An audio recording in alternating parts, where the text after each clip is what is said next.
The abolitionist movement. Destiny, Taylor, Torrey, and Dominique. First, I'm going to tell you what the word abolish means. It means to do away with. So by saying this, you can tell it was to do away with something, and that something was slavery. This movement was needed because slavery was getting out of control in the South. The North didn't notice how bad slavery was until a book came out called Uncle Tom's Cabin. Frederick Douglass, 1817 through 1895.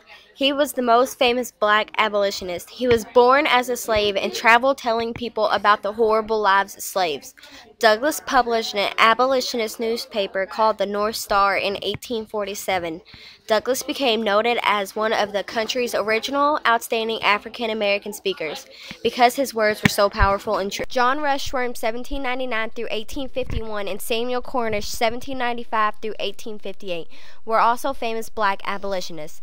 Both African Americans, these two men started the first black newspaper called Freedom's Journal.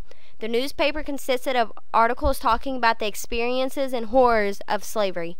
This anti-slavery newspaper took a big part in the abolitionist movement. Sojourner Truth, 1797 through 1883. She was born into slavery. She was freed as a slave when New York abolished slavery.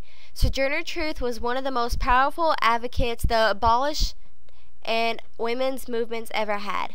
Tall, with a commanding presence about her, she worked tirelessly for both the end of slavery and the beginning of new rights for women.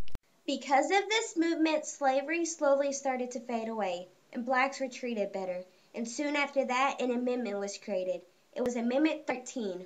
This amendment stated that neither slavery nor involuntary servitude, except as a punishment for crime whereof the party shall have been duly convicted, shall exist within the United States or any place subject to their jurisdiction.